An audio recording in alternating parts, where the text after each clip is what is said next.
ഞായറാഴ്ച ദിവസം കേക്കിൻ്റെ ഓർഡർ ഉണ്ടെങ്കിൽ ചുമ്മാ ഇടുന്ന് ഉറങ്ങാനൊന്നും നോക്കത്തില്ല കേട്ടോ. രാവിലെ 2:30 ആയപ്പോൾ തന്നെ എണീറ്റ് കേക്കിൻ്റെ പരിപാടികളൊക്കെ സ്റ്റാർട്ട് ചെയ്തിട്ടുണ്ടായിരുന്നു. ഇന്ന് നമുക്ക് ചെയ്യാനുള്ള ഒരു 2.5 kg വരുന്ന യൂണിക്കോൺ തീം കേക്കായിരുന്നു.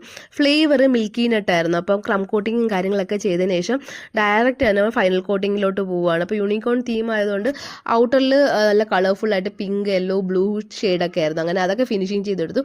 കാണുമ്പോൾ സിമ്പിളാണെന്ന് തോന്നും, പക്ഷേ കുറേ നേരം എടുത്ത് പണിയെടുത്തിട്ടാണ് ഈ ഒരു ഫിനിഷിങ് നമുക്ക് കിട്ടുന്നത്. അപ്പോൾ കേക്ക് സ്റ്റാക്ക് ചെയ്തുകൊണ്ടിരുന്നപ്പോഴത്തേക്ക് ലിവാൻ എനിക്ക് വന്ന് അങ്ങനെ അവനൊരു കപ്പ് കേക്കൊക്കെ കൊടുത്ത് അവനൊരു മൂലയിൽ ഒതുക്കിയിട്ടുണ്ട് കേട്ടോ. അപ്പോൾ കപ്പ് കേക്കിൻ്റെ ഓർഡർ പൊതുവേ ഉണ്ടെങ്കിൽ ഞാൻ കുറച്ച് കൂടുതലുണ്ടാക്കും. കാര്യം ഇങ്ങനെയൊക്കെ എനിക്ക് വരുമ്പോൾ കൊടുക്കുകയും ചെയ്യാം, സ്കൂളിലൊക്കെ കൊടുത്തു വിടാമല്ലോ.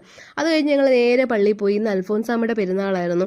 അങ്ങനെ പ്രദക്ഷിണമൊക്കെ കഴിഞ്ഞ് വന്നപ്പോഴത്തേക്ക് പായസമൊക്കെ കിട്ടി. അതൊക്കെ വാങ്ങിച്ച് ഞങ്ങൾ നേരെ പെട്ടെന്ന് വീട്ടിൽ തിരിച്ച് വന്നു കേട്ടോ. ഒരു 11 മണിയൊക്കെ ആയി കേട്ടോ പള്ളിയിലെ പൂജ എല്ലാം കഴിഞ്ഞ് തിരിച്ച് വന്നപ്പോഴത്തേക്കും. പിന്നെ ഫോൺ ആൻഡ് വർക്ക്സിൻ്റെ കാര്യങ്ങളൊക്കെ ആയിരുന്നു ചെയ്തുകൊണ്ടിരുന്നത്. ഇത്തിരി കുറച്ച് കൂടുതൽ വർക്ക് ഉള്ളതുകൊണ്ട് അത് അടുത്ത വീഡിയോയിൽ ഞാൻ കാണിക്കാം. അപ്പോൾ ഇത്രയുള്ള ഇന്നത്തെ വ്ളോഗ് നിങ്ങൾക്ക് ഇഷ്ടമായോ ഇല്ലെന്ന് കമൻറ്റ് ബോക്സിൽ മെൻഷൻ ചെയ്യാൻ മറക്കല്ലേ. ബൈ.